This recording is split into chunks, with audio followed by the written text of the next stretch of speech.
자, 오늘부터 여러분하고 2주 동안 현실 속에 있는 교회들에 대한 이야기를 좀 나누려고 합니다.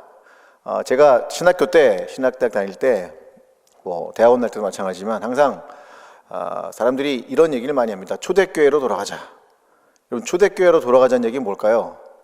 초대교회가 좋다. 현실교회는 정말 좋지 않고 초대교회가 좋고 아름답고 우리는 그렇게 돌아가야 된다. 이런 얘기들을 굉장히 많이 했었습니다. 저도 그런 마음이 있었고. 그런데 여러분, 신약에 있는 교회들은 갈등이 있는 교회였을까요? 아니면 갈등이 없는 교회였을까요? 신약에 있는 교회들은 아무런 문제가 없는 교회일까요? 아니면 문제가 있는 교회들이었을까요? 네, 여러분, 신약에 있는 교회들은 굉장한 갈등과 어려움을 겪었던 교회들입니다. 여러분이 보고 계시는 모든 바울 서신은 대체로 교회에 문제가 있어서 그 문제를 이렇게 해결하기 위해서 썼던 책들입니다. 그런 서신들이고 그런 편지들입니다. 사도행전에도 좋은 예루살렘 교회 모습만 있는 것이 아니라 그 속에서 일어났던 많은 사건들이 있죠. 우리가 아나니아 삽비라가 죽었던 이야기도 있고 또 순교자들의 이야기도 있고, 이상적인 교회와 현실적인 교회, 우리는 이상적인 교회가 존재할 거라고 생각하지만 사실은 이 세상에 이상적인 교회란 존재하지 않습니다. 현실 속에 뿌리를 둔 교회들이고 그 교회들은 늘 갈등이 있기 마련입니다. 신약에서 특히 이 바울 서신을 보면 두 가지 양상이 나타납니다. 갈등의 두 가지 양상이 나타나는데, 하나는 뭐냐면 교회 안에서의 싸움입니다. 예를 들면 빌립보서 같으면 순두계와 유오디아와 같은 이런 여성분들끼리의, 그러니까 빌립보 교회는 약간 여성분들의 힘이 셌던 모양이에요. 그래서 교회 안에서의 권력적인 다툼들, 그 힘의 다툼들이 있던 게 빌립보 교회였습니다. 또 여러분 잘 아시는 에베소 교회, 다음 주에 설교하겠지만 에베소 교회는 유대인과 이방인의 엄청난 다툼, 로마 교회도 마찬가지였습니다. 이방인들과 유대인 크리스천들의 엄청난 다툼이 있던 교회들이 바로 그 서신들에 나오는 교회입니다. 이렇게 교회 안에 어떤 세력과 세력의 갈등, 어떤 힘과 힘, 차이와 차별의 갈등들이 있던 교회들에 대해서 바울이 열심히 서신 썼습니다. 근데 또 한 가지 국면은 어떤 거였냐면 바울이 걸리는 문제들이었어요. 바울이 걸리는 문제들. 오늘 여러분과 제가 읽었던 이 고린도 교회는 바울이 아주 치명적으로 걸려있던 문제가 있었습니다. 그건 뭐였냐면 사도권에 대한 문제였습니다. 본래 사도라고 하면 예수님을 눈으로 직접 본 사람을 얘기를 합니다. 우리는 사도 그러면 이상한 얘기 많이 하시는 분들도 있지만 중요한 원천적인 방법은 뭐냐면 주님을 눈으로 직접 본 사람이어야 돼요. 육신의 눈으로 본 사람이어야 됩니다. 그런데 바울은 육체의 눈으로 본 적은 없고 언제 봤어요? 다메섹 도상에서 부활하신 예수 그리스도의 영을 만났던 그것을 가지고 이제 살았던 사람입니다. 또 하나는 어떤 게 있냐면 추천장이 필요해요. 권위 있는 어떤 목회자들의 추천장을 갖고 다녀야 그 사람이 인정받는 사람이었습니다. 바울은 추천장도 없었습니다. 그리고 고린도 교회를 맨손으로 개척했던 사람이었죠. 고린도 교회에서 이렇게 갈등은 여기서 비롯되었고, 교회 안에서 그래서 당파들이 존재하기 시작을 합니다. 아볼로파, 베드로파, 예루살렘 교회파, 이렇게 해서 예수파, 바울파, 이런 많은 당파들이 존재하게 되었던 거죠. 오늘날 저는 우리가 살아가는 이 교회들, 우리가 살아가는 현실 속의 교회들 속에 주님께서 크리스마스의 선물로 함께 임재하기를 소망하면서 여러분과 함께 2주 동안 과연 이 고린도 교회의 문제들을 바울은 어떻게 쳐나갔으며 하나님은 이 문제를 어떻게 바라보고 계시는지 그 이야기를 한번 드리려고 합니다. 이 고린도 교회에 대한 잠깐 이야기를 여러분께 좀 전해드리고 넘어갈까 하는데, 고린도 교회는 바울이 2차 전도 여행 때 개척했던 교회입니다. 저쪽에 마게도니아 제일 아래쪽에 있던 교회고, 아덴과 함께 제일 밑쪽에 있던 항구 도시죠. 그런데 이때 바울이 가서 전도를 할 때 그냥 했던 게 아니라 아주 중요한 인물들을 만납니다. 사도행전 18장 1절에서 2절에 보니까 이렇게 얘기가 나옵니다. 그 후에 바울이 아덴을 떠나 고린도에 이르러 아굴라라 하는 본도에서 난 유대인 한 사람을 만나니, 글라우디오가 모든 유대인을 명하여 로마에서 떠나라 한 고로 그가 그 안에 브리스길라와 함께 이달리아로부터 새로 온지라. 바울이 그들에게 가매. 아마 제가 전에 바울 이 아굴라와 브리스길라 설교를 했었으니까 아마 기억이 나실 겁니다. 이 사람들이 로마에서 왔어요. 돈을 갖고 와서 텐트 사업을 시작을 했는데 장사가 잘 됐습니다. 엄청나게 장사가 잘 됐는데 그때 만났던 사람이 바로 바울이었고, 바울도 눈이 돌아가게끔 장사가 잘 되는 형국을 봤습니다. 그러면 장사를 해야 돼요? 목회를 해야 돼요? 네, 여러분 중에는 장사해야죠 막 그러실 분이 있을지 모르겠어요. 근데 이분들은 장사와 목회를 같이 하다가 성경 공부하면서 고린도 교회를 개척을 합니다. 고린도 교회를 개척을 하고 나중에 여러분 아시지만 바울이 고린도를 떠나서 에베소 갈 때 누가 따라 나가요? 브리스길라와 아굴라가 자신들의 모든 사업을 내려놓고 하나님을 위해서 나가는 장면들이 성경에는 등장을 합니다. 또 하나, 고린도에서는 바울은 유스도라는 사람의 집에서 지냈는데 회당장 그리스보라고 하는 유대인이 개종을 하면서 고린도 교회에 갑작스러운 성장의 역사가 나타납니다. 이게 사도행전 18장 8절에 나옵니다. 한번 읽어볼까요? 시작. 또 회당장 그리스도가 온 지방과 더불어 주를 믿으며 수많은 고린도 사람도 듣고 믿어 침례를 받더라. 네, 여러분 브리스길라와 아굴라가 모태가 됐다면 이제 그 유스도라고 하는 사람이 집을 빌려주고 또 누가요? 이 그리스보라고 하는 회당의 장, 유대교회에서 굉장히 종교적 지위가 있던 그 사람이 회심과 개종을 하면서 고린도 교회는 갑작스럽게 많은 사람들이 예수님을 믿기 시작을 했습니다. 저는 이 고린도 교회를 보면서 이런 생각이 들었습니다. 여러분, 교회는 스타 플레이어 한 명이서 만들어가는 것이 절대 아니에요. 교회는 멋진 목사 한 명이 말을 잘한다고 해서 되는 게 아닙니다. 저는 정말 훌륭하지 않은 교회지만 한 목사님이 기도만 열심히 하고 성도들이 기도만 열심히 하는데 부흥하는 교회도 본 적이 있어요. 온 성도들이 함께 참여할 때 그 교회는 일어날 수 있고 성장할 수 있고 다시 한번 세상의 빛과 소금이 될 수 있는 겁니다. 이 얘기를 왜 드리느냐? 여러분이 참여하기를 부탁을 드리는 겁니다. 우리 귀한 리더들이 이제 오늘 여러분 임명장을 받게 되는데 저는 이 귀한 리더들을 정말 축복하고 싶습니다. 좀 어떻게든 축복을 하고 싶은데 참 뭘 해야 될지 모르겠어요. 뭘 해주고 싶은데 그냥 조용히 오셔서 밥 사주세요. 그럼 제가 밥을 사드릴게요. 여러분 정말로 귀한 분들입니다. 여러분 교회는 목사 혼자 가는 게 아니에요. 사역자들 몇 명이 만들어가는 게 절대 아닙니다. 전체 교회 성도가 여러분 우리 200명이 함께 뛰어갈 때 여러분 목사 혼자 하는 거랑 200명 뛰는 거랑 파워가 완전 달라지는 거죠. 고린도 교회도 마찬가지였습니다. 바울 혼자서 북치고 장구치고 했던 것이 아니라 그들을 위해서 도왔던 브리스길라 아굴라가 있었고 그들에게 장소를 제공했던 유스도라는 사람이 있었고 그들 또 이 복음의 개혁에 박차를 가할 수 있었던 그리스보 같은 인물들이 있었기 때문에 이 고린도 교회가 놀랍게 부흥할 수 있었던 겁니다. 여러분 그런데 고린도 교회가 이렇게 잘 될 것만 같았는데 문제가 발생하기 시작을 합니다. 2차 전도여행이 끝나고 3차 전도여행을 가는데 바울이 막 돌고 있는데 소식이 하나 들려옵니다. 어떤 소식이냐? 아까 제기했지만 그 사도권에 대한 문제였습니다. 예루살렘 교회에 있던 사람들 중에 일부가 왔어요. 그 사람들은 예루살렘 교회에서 추천장을 받아갖고 온 사람들입니다. 그들이 말합니다. 나는 추천장이 있다? 너희 담임 목사라고 하는 그 바울은 추천장이 있니? 라고 물어보는 거예요. 없는데요? 그럼 그거 잘못된 거야. 그거는 거짓말하는 거야. 너희는 잘못된 목사한테서 지금 받는 거야 라는 그런 이야기에 빠지기 시작을 합니다. 그러면서 교회가 굉장히 혼란해지기 시작했습니다. 이파 저파로 나누고 상처가 서로 불일 듯이 막 일어나기 시작을 하는 겁니다. 감당할 수 없을 정도로 일어나기 시작하는 겁니다. 여러분 교회는요 항상 이 분열의 위기를 갖고 살아갑니다. 오죽하면 주님이 팔복에서 뭐라고 합니까? 화평케 하는 자는 복이 있나니. 뭐라고요? 화평케 하는 게 뭐예요? 피스메이커예요. 평화를 만드는 사람은 복이 있나니. 분열을 막고 그 평화를 만드는 자는 복이 있나니. 주님은 우리에게 그렇게 말씀하셨던 겁니다. 여러분 우리 사회생활도 마찬가지잖아요. 여러분 주변에 싸움 붙이는 인간들이 있어요 없어요? 눈만 뜨면 싸움 붙이는 애들이 있어요. 여기 가서 이 얘기하고 저기 가서 제 얘기하고 너무너무 화날 때가 있어요. 목사니까 저는 여러분 목사들이 제일 힘든 게 뭔지 아십니까 여러분? 이게 승질내면서 야 그게 아니고 말이야 너 나와봐 막 이렇게 해서 싸워야 되는데 제가 그렇게 보이십니까 여러분? 알았어요. 여기 일부 저에 대한 아주 무서운 분들이 계신 것 같아요. 여러분 이렇게 서로 싸움을 가져다 주는 거는 교회가 아닌데 문제는 현실의 교회는 이런 분열의 위험성을 안고 있고 그래서 우리에게 필요한 것은 바로 이 피스메이커, 화평을 만들어가는 자가 필요하다는 겁니다. 바울은 이 피스메이커로 누굴 보내냐? 디모데를 보냅니다. 여러분 제가 저번에 디모데 설교도 했지만 디모데는 문제가 생긴 곳에 언제든지 달려가는 사람이었습니다. 문제가 생긴 곳에서 바울이 디모데 가서 저기 문제 좀 해결하고 와 그러면 어김없이 그게 아무리 먼 거리라도 뛰어가던 그 사람이었습니다. 야, 여러분 디모데가 가서 이 문제를 잘 해결했을까요? 안 해결했을까요? 실패하고 돌아옵니다. 실패하고 돌아와요. 그 멋진 그 디모데 목사님도 실패합니다. 그리고 나서 어떻게 하냐면 바울이 직접 방문을 합니다.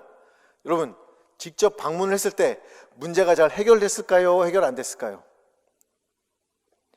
고린도서 2장 2절에 이런 얘기가 등장을 합니다. 고린도서 2장 1절 한번 읽어봅니다. 시작. 내가 다시는 너희에게 근심 중에 나아가지 아니하기로 스스로 결심하였노니. 이 얘기를 왜 했을까요, 여러분? 이 얘기를 바울이 자기가 직접 가면, 그리고 자기가 이 교회를 개척한 목사고 그때 다 아는 사람들인데 이해해 주겠지? 하고 갔는데 난리가 아닌 거예요. 뭐 욕을 하고 막 그냥 주먹질하고 서로 막 난리가 난 겁니다. 그냥. 여러분, 바울이 살았던 교회가 그렇게 아름다웠던 교회가 아니에요. 바울이 있던 교회가 그렇게 멋진 교회는 아닙니다, 여러분. 항상 이런 일들이 존재했던 교회입니다. 아니, 그 교회를 개척했고 그 사람들하고 너무나 친했던 바울 목사님이었는데 갔는데 난장판이 난 겁니다. 그래서 말합니다. 너희에게 내가 다시 나가지 않기로 결심한다. 왜? 너희들이 상처받을까 봐. 오히려 내가 갔더니 그게 해결될 줄 알았더니 그게 아니라 너희가 상처를 받았구나 라고 하면서 마음이 아파서 이 얘기를 한 거예요. 이 얘기 뭐 니들 정말 이러게 해서 한 게 아닙니다. 그 앞부분에 보면 너희들 마음이 아플까 봐 내가 다시는 못 나가겠다. 다시는 내가 너희한테 가는 것이 오히려 너희한테 더 많은 분란을 일으킬 수 있겠구나 하면서 상처를 안 주기 위해서 안 간 겁니다.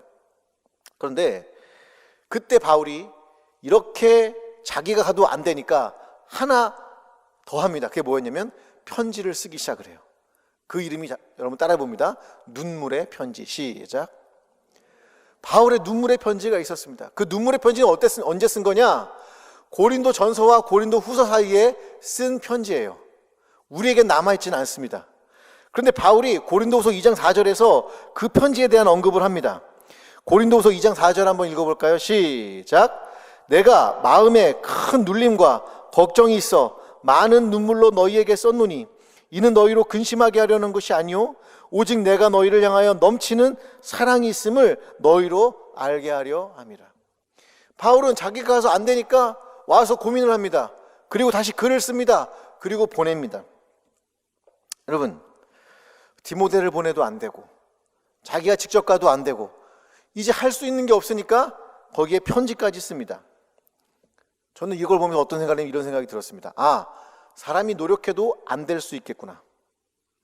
어떤 교회 안에 갈등이 생기면 사람들이 그거를 어떻게든 화해시켜 보려고 하고 어떻게든 한번 그걸 이렇게 좋게 하려는 것들이 굉장히 어렵구나.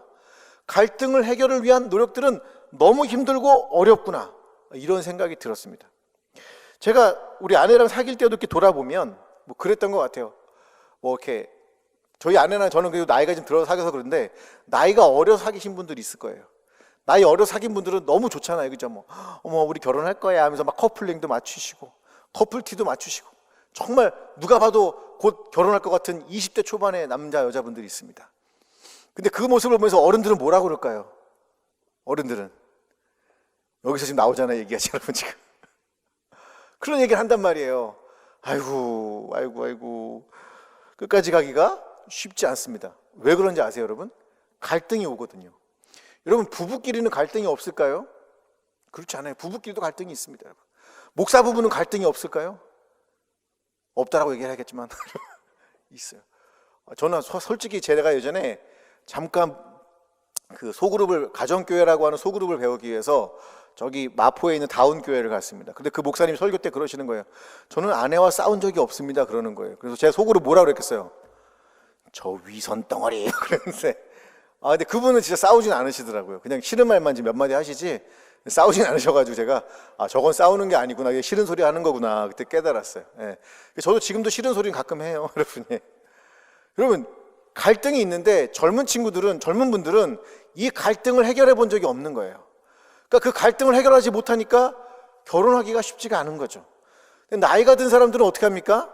그 갈등이 왔을 때 몇 번의 경험이 있는 분들은 조금은 그걸 넘어갈 수가 있는 거예요. 왜? 인간의 인생이 갈등의 연속이라는 걸 알기 때문에 그래요. 마찬가지입니다 여러분. 교회에도요 많은 갈등이 있고 그 갈등이 어떻게 보면 도저히 해결할 수 없을 것처럼 보일 때가 있습니다. 그런데 여러분, 그러면 포기해야 될까요? 포기하지 말아야 될까요? 진정한 위기는 갈등이 있냐 없냐가 아니라 바로 그 갈등을 해결하는 걸 포기할 때 그게 진짜 위기입니다. 갈등을 어떻게든 잘 해서 화해하게 하려는 시도를 하지 못하는 그 순간, 모든 화해의 포기를 하는 순간, 그 순간이 진짜 교회의 위기인 겁니다. 여러분, 고린도 교회는 화해를 포기했을까요? 포기하지 않았을까요? 화해를 포기하지 않았습니다. 바울은 절대 포기하지 않았습니다. 디모데를 보내고 자기가 가고 편지를 썼습니다. 이 정도 되면 손을 털어야 되는데 그게 아니라 바울이 한 번 더 어떤 일을 하면 디도라고 하는 당신의 제자를 보냅니다. 디도를 보냈습니다. 한 번 더 물어볼게요, 여러분. 디도가 가면 이 일이 해결이 될까요? 안 될까요? 해결이 됐을까요? 안 됐을까요? 잘 모르겠죠. 기가 막힌 이야기가 오늘 기록되어 있습니다. 고린도후서 7장 5절에서 6절의 말씀입니다. 한번 읽어볼까요? 시작. 우리가 마게도냐에 이르렀을 때에도 우리 육체가 편하지 못하였고 사방으로 환난을 당하여 밖으로는 다툼이요 안으로는 두려움이었노라. 그러나 낙심한 자들을 위로하시는 하나님이 디도가 옴으로 우리를 위로하셨으니. 잘 됐다는 얘기예요? 안 됐다는 얘기예요? 잘 됐다는 얘기예요, 여러분.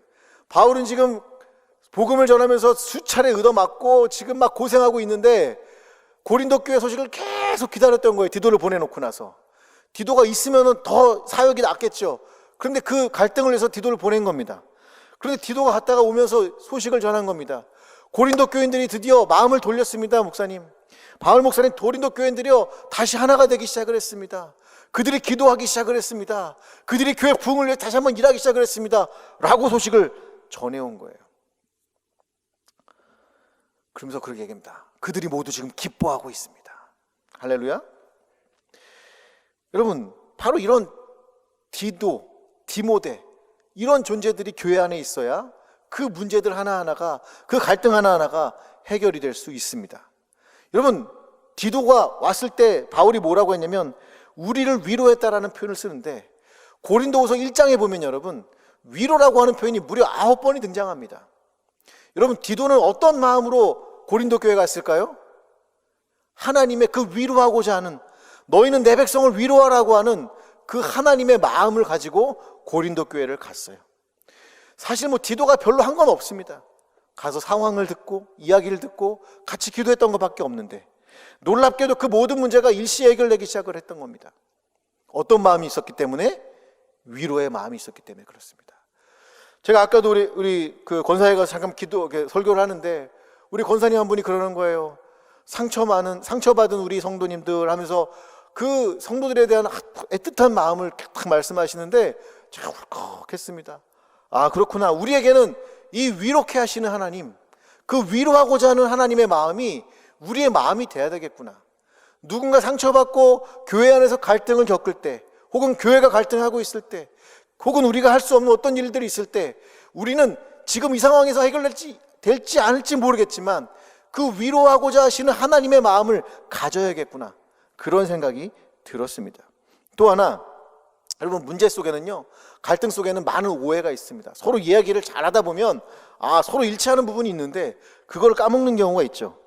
그런데 여러분, 이 디도는요 위로의 마음을 가졌을 뿐만 아니라 바울과 마찬가지로 한 가지 개념이 있었어요. 그게 뭐였냐면 하나님이 우리에게 어떤 직분을 주셨는가에 대한 거였어요. 그게 고린도후서 5장 18절과 19절에 나옵니다. 고린도후서 5장 18절 19절 한번 읽어봅니다. 시작. 모든 것이 하나님께로서 났으며 그가 그리스도로 말미암아 우리를 자기와 화목하게 하시고 또 우리에게 화목하게 하는 직분을 주셨으니 곧 하나님께서 그리스도 안에 계시사 세상을 자기와 화목하게 하시며 그들의 죄를 그들에게 돌리지 아니하시고 화목하게 하는 말씀을 우리에게 부탁하셨느니라. 디도의 마음은 위로의 마음뿐만 아니라 바울과 디도의 마음은 바로 이 마음이 있었습니다. 어떤 마음이요? 화목하게 하는 직분을 우리에게 맡기셨다라는 거예요. 싸우는 이들을 그냥 두는 것이 아니라 그들을 위해서 기도하고 그들이 함께 다시 잘 살아갈 수 있도록 그렇게 화해케 하는 역사들, 그렇게 화해롭게 하는 역사들이 우리 가운데 있어야 될 줄로 믿습니다. 여러 가지 어려운 상황이지만 이 두 가지 마음, 화목케 하는 마음, 그리고 또 이렇게 위로하고자 하는 이 거룩한 마음들이 우리 가운데 있을 때 우리는 다시 새롭게 변화되게 될 줄로 믿습니다. 제가 뭐 교회 얘기뿐만 아니라 제가 청년부 사역할 때 그때도 참 비슷한 일이 있어요. 지금도 마찬가지지만 이렇게 교회에서 열심히 봉사하고 하던 남녀분들이 사귀다가 헤어져요. 그럼 그 다음에 어떻게 돼요? 네, 그 다음에는 난리가 나서 갑자기 교회에서 안 보이기 시작을 합니다.